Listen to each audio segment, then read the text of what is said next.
saat ini masih banyak ketimpangan, masih banyak ketidakadilan yang terjadi di negeri ini, dan sepertinya setelah sekian lama, setelah 10 tahun, sudah saatnya kita berubah.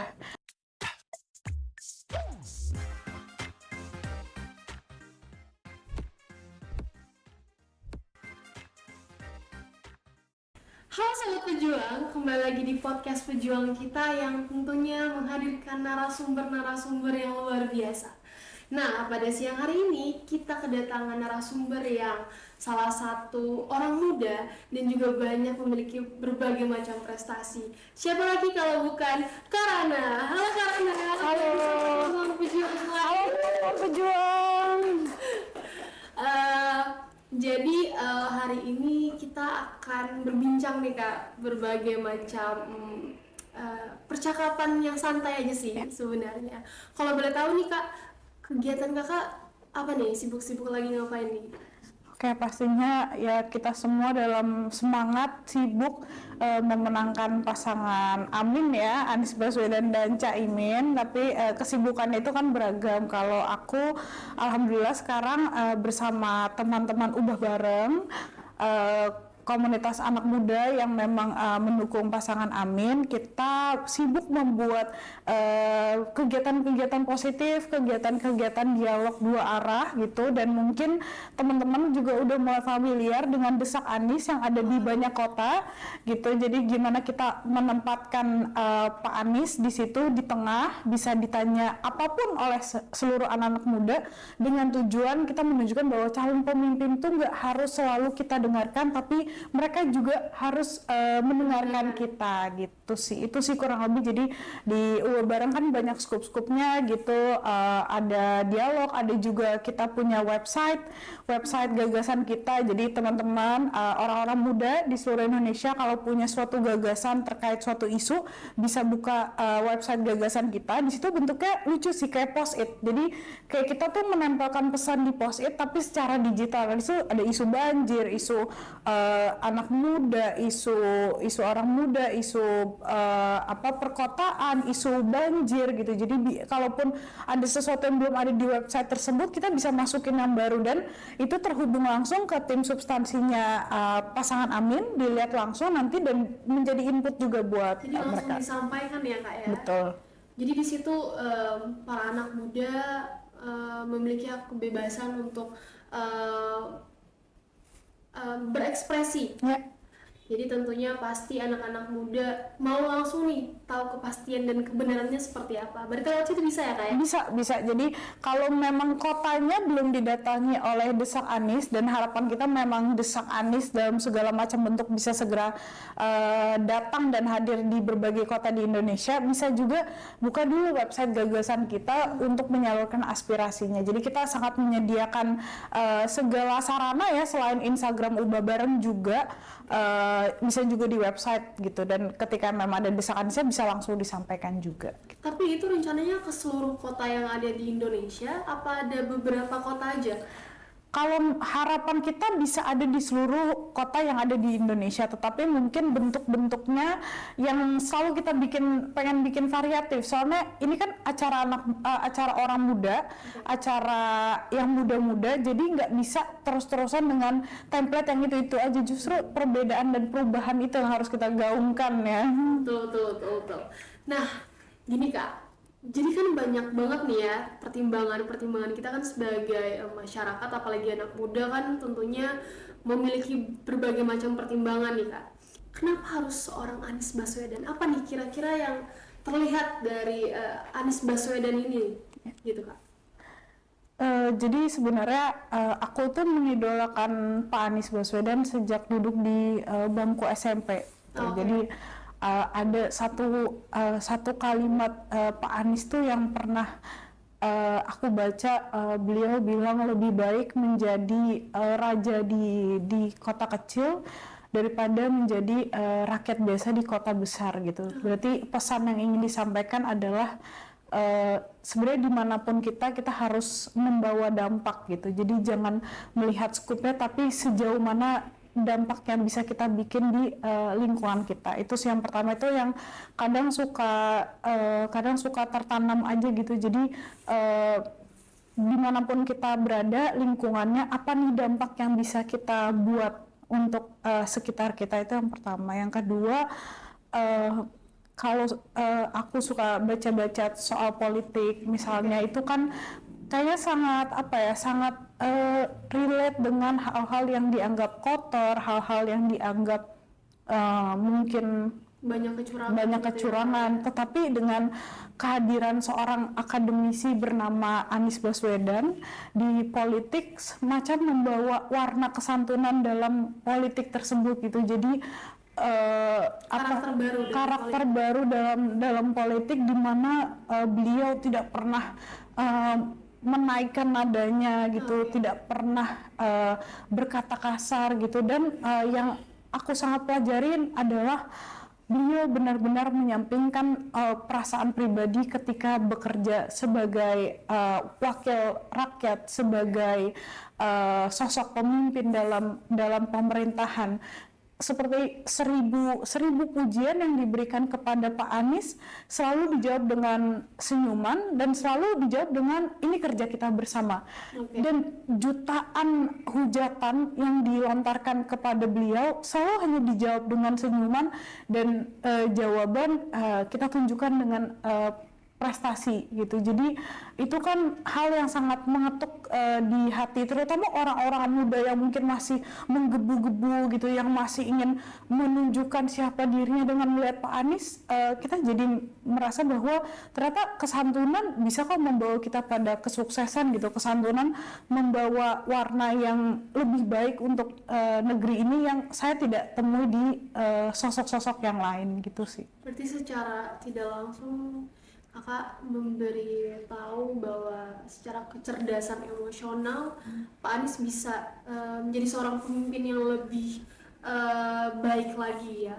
Nah Kak, kalau boleh tahu nih, gimana sih cara Kakak mengaungkan perubahan yang dibawa oleh seorang Pak Anies? Ya, mungkin kalau misalnya kita berbicara dalam konteks visi misi ya, karena visi misi yang sangat lengkap gitu, dan bisa dibaca oleh semua orang gitu. Beliau kan sangat berprinsip untuk keadilan sosial bagi seluruh rakyat Indonesia. Banyak sekali yang beliau pasangan Amin tawarkan gitu di dalam visi misinya, mulai dari kebutuhan pokok, lapangan pekerjaan, peningkatan mutu pendidikan lewat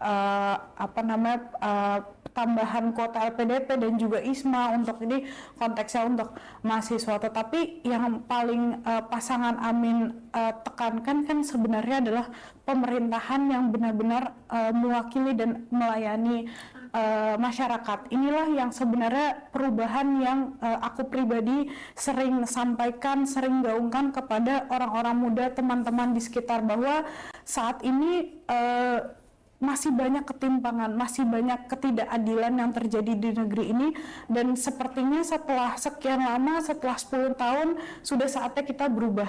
Sudah saatnya kita memilih pemimpin yang memang punya gagasan, punya rekam jejak, dan bisa dititipkan amanah.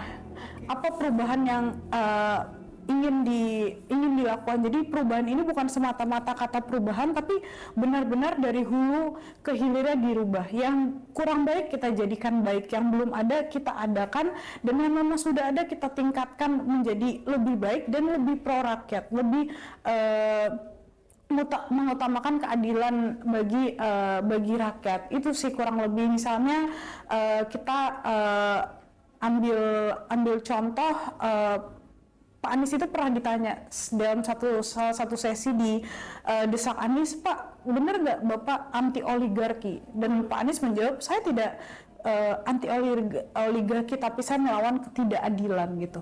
Karena ketidakadilan adalah sebuah statement yang banyak sekali di negeri ini. Contohnya ya sekarang pun kita itu kan sebagai orang muda punya hak dan kebebasan untuk menyampaikan apapun gitu. Tapi sepertinya sekarang kebebasan itu kita udah mulai takut nih, ngomong gini takut dilaporin, berarti kan ada yang salah dalam negeri ini gitu. Seharusnya kita bebas untuk berbicara apapun selama itu santun, dan selama itu tidak menyerang ras atau personal orang lain gitu. Jadi kalau misalnya memang kondisinya sudah seperti ini, ya apa alasan untuk tidak berubah dan tetap dengan kondisi yang gini-gini aja gitu. Sampai kapan anak muda mau terus pasrah untuk cuman ngopi tanpa punya hunian gitu. Kita kan sekarang anak-anak muda udah mikir nih, mungkin nggak ya kita masih bisa punya rumah di Jakarta gitu. Kita udah mulai mikir, duh kayaknya punya rumah udah nggak mungkin, udah yang penting ngopi aja deh gitu kan. Ini kan yang jadi gimana anak muda itu tetap bisa ngopi tapi tetap punya mimpi untuk besok bisa punya rumah gitu. Itu sih. Apalagi yang harus dibuat gitu Iya. ya. Nah, terus kalau boleh tahu nih Kak, kan Pak Anies tentunya punya gagasan ya. Jadi seperti apa sebenarnya gagasan yang menurut Kakak bisa membawa dampak yang baik kepada masyarakat? Jadi kalau misalnya ditanya gagasan apa yang pasangan Amin atau spesifik Pak Anies bisa tawarkan yang baik untuk masyarakat atau Indonesia, saya rasa tidak ada satupun gagasan Pak Anies Baswedan yang tidak baik dan tidak positif untuk Indonesia. Jadi semua gagasannya itu baik, positif, berkualitas untuk Indonesia. Tetapi memang kita bisa mulai dengan hal-hal yang konkret yang sudah Pak Anies lakukan di Jakarta. Misalnya pertama trotoar, pembangunan trotoar. Pak Anies ini kan cukup konsisten dalam membangun trotoar dan kita lihat dampaknya gitu. Sekarang gitu ya, iya, kita sebagai orang muda kita pasti sekarang, dulu kita kerasanya pertama malu, kedua males jalan di trotoar gitu kan, takut misalnya diliatin orang dan males karena jalannya geruduk-geruduk kayak kurang bagus. Tapi kalau sekarang kita malah seneng bikin konten di trotoar gitu kan. Lalu kalau ngelihat jalannya aja udah aduh. Iya. Nah, gitu.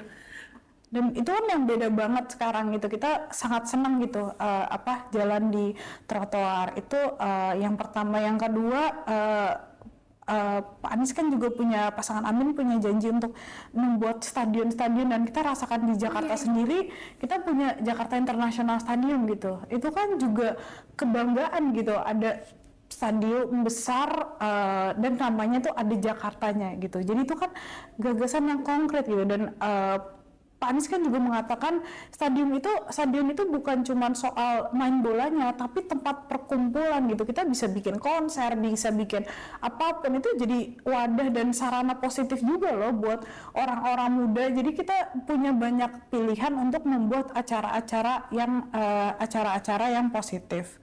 Itu sih. Dan sebenarnya lebih spesifik lagi kalau misalnya saya membaca visi misinya Amin gitu, Pak Anies kan menawarkan daycare gitu, peningkatan daycare, dan ini tuh penting banget sebenarnya. Ini hal yang mungkin belum semua orang sadari, tapi betapa pentingnya daycare di Indonesia ini, karena kita harus mengakui bahwa dengan tingkatan working moms, kepala keluarga perempuan yang mungkin kurang beruntung ditinggalkan suaminya, membutuhkan daycare yang berkualitas, yang memang benar-benar bisa menjaga anak gitu kan. Jadi itu gagasan yang belum saya temukan secara lebih detail di tempat lain, dan ada nih ditawarkan oleh pasangan Amin. Itu mungkin gambaran besar dan dari sekian jutaan gagasan positif lainnya yang ditawarkan oleh Pak Anies Baswedan ya gitu. Belum lagi soal pendidikan, sebagai mantan Menteri Pendidikan, beliau sangat concern gitu untuk melihat ini harus adanya bantuan tuh di setiap kelas 6 sama kelas 3 SMP, 3 SMA, karena kan ternyata di ujung-ujung itu justru mahasiswa biasanya mengalami masalah untuk melanjutkannya gitu. Jadi kalau bantuan di tengah bisa jadi bantuannya habis, tapi kalau bantuannya juga diberikan di akhir, maka punya kepastian untuk melanjutkan pendidikannya. Setelah pendidikannya memang sudah 12 tahun, punya kesempatan yang lebih ketika kuota LPDP itu ditambah gitu. Jadi benar-benar membuat orang-orang muda ini lebih punya semangat untuk bermimpi lebih jauh sih. Nah, untuk berikutnya Kak, kalau tentang gagasan, ada nggak sih apa sih gagasan seorang Pak Anies Baswedan mengenai perempuan di Indonesia? Jadi Pak Anies Baswedan di dalam visi misinya juga menuangkan satu halaman lebih ya soal perempuan gitu. Salah satunya yang juga sudah dilaksanakan di Jakarta dan ingin ditingkatkan lagi adalah soal cuti ayah 40 hari. Oh iya, iya. Ya, jadi kan kita selama ini lebih terbiasa mendengar cuti hamil dan cuti melahirkan gitu. Iya, betul. Padahal sebenarnya betapa pentingnya peran ayah di saat setelah persalinan ibu gitu. Disitulah co-parenting terjadi gitu, dan ini kan juga positif baik untuk sang ibu dan juga sang ayah, terutama untuk anak gitu. Jadi memang di Jakarta itu sudah dilaksanakan, tetapi mungkin butuh sosialisasi yang lebih meluas supaya bisa dilakukan di Indonesia, supaya nih yang sekarang mungkin sering terdengar ya di media sosial baby blues dan segala macam bisa kita kurangi, bisa kita reduksi karena adanya kehadiran ayah dan ibu gitu. Jadi pertama soal cuti ayah ini untuk mendukung ibu. Yang kedua, ini ada 3 tahapan yang saya lihat Pak Anies concern sekali terkait dengan perempuan, mulai dari yang prinsip, yaitu catcalling. Pak Anies sudah menyampaikan bahwa kita jadikan catcalling ini sebagai tindakan kriminal, dan itu betul belum banyak. Bahkan dari yang ada sekarang saya baru melihat Pak Anies menyampaikan hal tersebut, karena catcalling ini sering dijadikan sebuah culture yang biasa aja gitu. Bahkan candaan yang sebenarnya udah biasa aja gitu. Iya. Padahal di perempuan sendiri itu ngena banget Kak. Iya. Apalagi untuk misalnya kami lebih berpikiran, kita tuh lebih berpikiran bahwa aku diapa-apain ya gitu, aku bakal dijahatin gak ya dengan catcalling gitu. Sebenarnya itu secara tidak langsung mungkin merendahkan harga diri seorang perempuan ya. Jatuhnya kita kayak dipermainkan gak sih Kak? Iya. Kalau digituin, dan aku setuju banget sih yang tentang catcalling itu Kak. Iya, karena itu sangat penting, dan itu belum masih minim lah orang yang menyadari bahwa sweet kayak neng kemana neng gitu. Bahkan sekarang juga catcalling itu terjadi kepada laki-laki loh, bukan cuman kepada perempuan. Ini kan bukti ini udah semakin darurat nih, harus segera ada sosialisasi, harus segera ada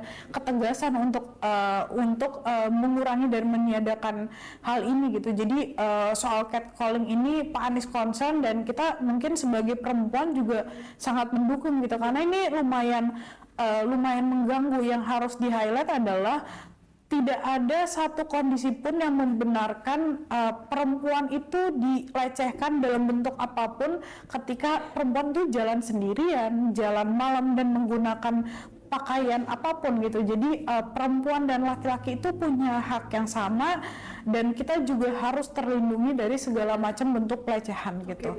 Selanjutnya Pak Anies juga concern terhadap kekerasan. Jadi catcalling ini kan cikal bakal sebenarnya dari terjadinya kekerasan.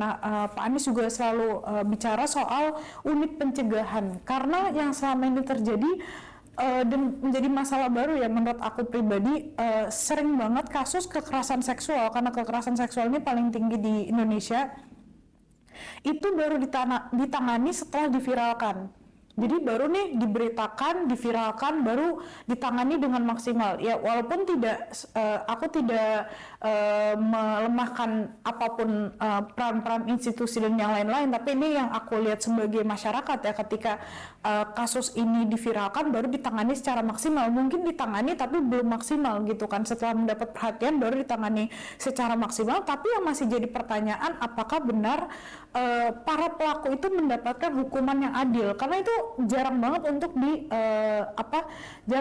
untuk dinyatakan gitu atau dipublikasikan gitu. Seringkali ya udah, yang penting ini kasusnya sudah ditangani oleh pihak atau wewenang yang berwajib gitu. Padahal yang kita butuhkan adalah mereka mendapatkan hukuman dan korbannya ini mendapatkan layanan dan pendampingan benar gitu setelah itu. Jadi itu benar-benar tuntas gitu, jangan sampai cuman setengah-setengah gitu kan. Nah itu jadi untuk mengurangi kasus tersebut, selain penanganannya harus ada unit pencegahannya. Makanya kalau buat anak-anak, orang-orang muda, buat mahasiswa, buat pelajar, terutama untuk pelajar, yang penting ada unit pencegahannya di sekolah. Jadi kadang kan sering terjadi kasus kekerasan di sekolah, dan mungkin murid itu bingung ya ngomong kemana, karena biasanya kita juga dulu waktu sekolah ke BK itu konselingnya kalau soal nilai kali ya, kayak nilai turun gitu kan, atau masalah-masalah yang terkait dengan sangat soal pelajaran gitu kan. Tapi kalau misalnya kita mendapatkan hal yang pelecehan atau kekerasan, kadang kita bingung ngomongnya kemana. Makanya itu penting banget untuk ada unit pencegahan kekerasan di sekolah, supaya sesedikit apapun, seminim apapun kita mendapatkan, langsung bisa kita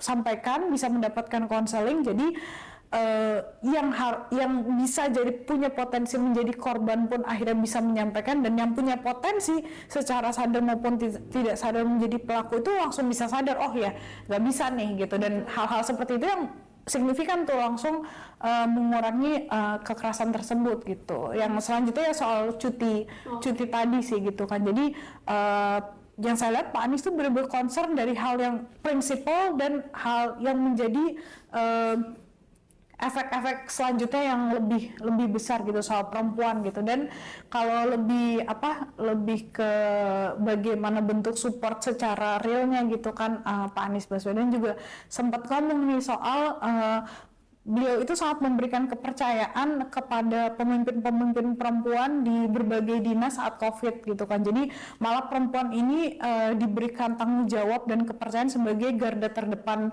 saat COVID gitu. Jadi ini bukan alasan untuk melihat kualitas itu berdasarkan laki-laki atau perempuan. Kenyataannya ketika diberikan akses, ketika diberikan kepercayaan, perempuan bisa sama bahkan lebih dari laki-laki, atau bahkan bisa saling menyeimbangi, sejajar gitu. Betul. Nah, kalau bicara dari tadi kita kan bicara tentang Pak Anies nih Kak. Kira-kira perubahan seperti apa sih yang kita harapkan dari seorang Bapak Anies Baswedan?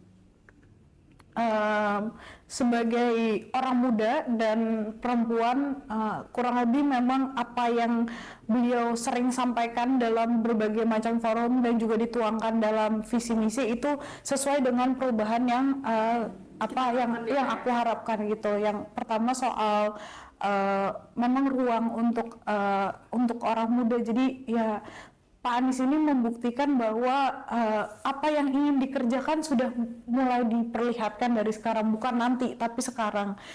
Sekarang orang muda perlu wadah untuk menyampaikan aspirasi. Beliau sangat terbuka untuk datang dan melaksanakan desak Anies gitu, di mana orang muda bisa menyampaikan apapun tanpa di brief, tanpa harus diberikan batasan. Nggak boleh ya ngomong ini, nggak boleh ngomong ini, nggak ada sama sekali, nggak ada. Iya, nggak ada. Dan kita live gitu, jadi nggak ada di cut segala macam, nggak ada. Silakan menyampaikan, dan itu yang langsung orang muda langsung. Aku ngeliat kemarin tuh langsung di depan Pak Anies nih, kayak cuman dipisahkan oleh meja aja. Iya.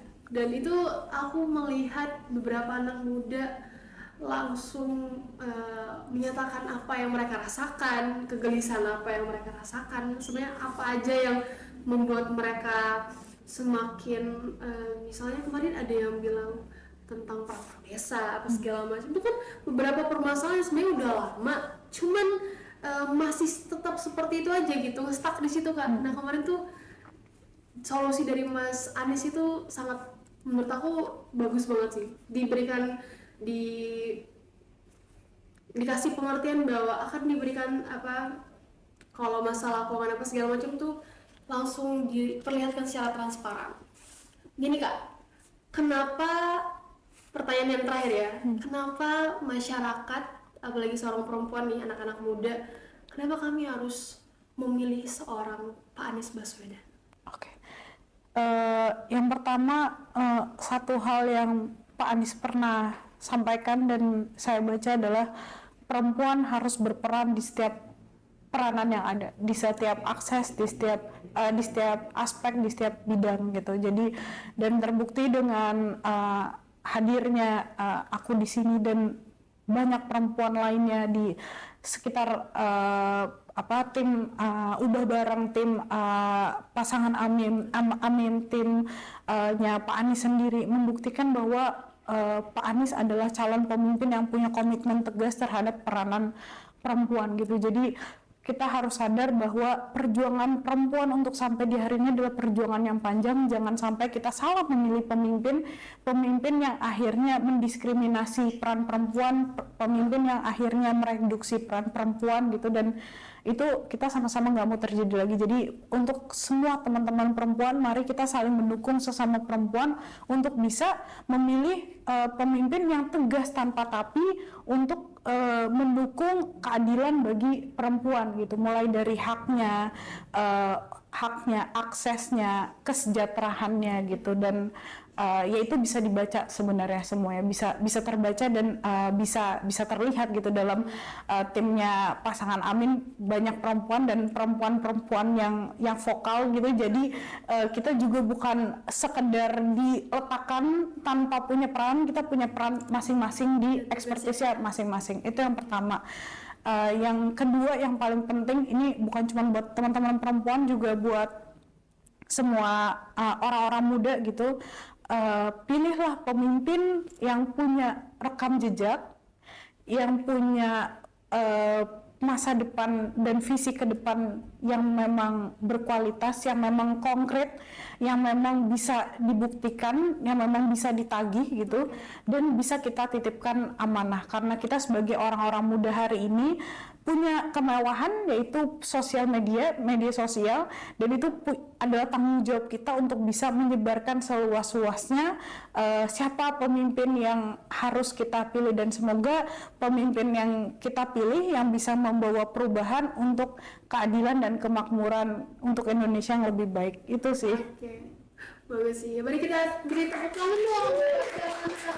Nah, dari tadi udah ngobrol-ngobrol panjang nih Kak.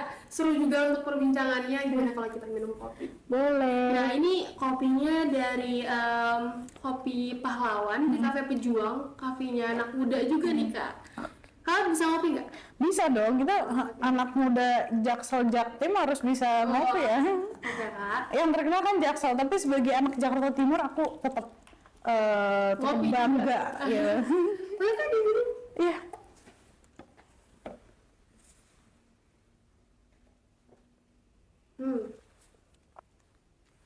Kriminya pas, terus rasa kopinya juga pas gitu ya Kak. Tadinya agak-agak mulai meredup, langsung kayak ke-charge lagi. Charge lagi ya. Nah, oke. Kita akhiri podcast kita kali ini, dan jangan lupa di-subscribe dan juga di-like. Oke Kak, untuk menutup podcast kita ada salah satu hal yang menarik nih. Jadi kalau misalnya aku bilang pejuang bukan, kita bilang hadapi. Oke. Sama-sama, oke? Pejuang bukan, Hadapi. Thank you.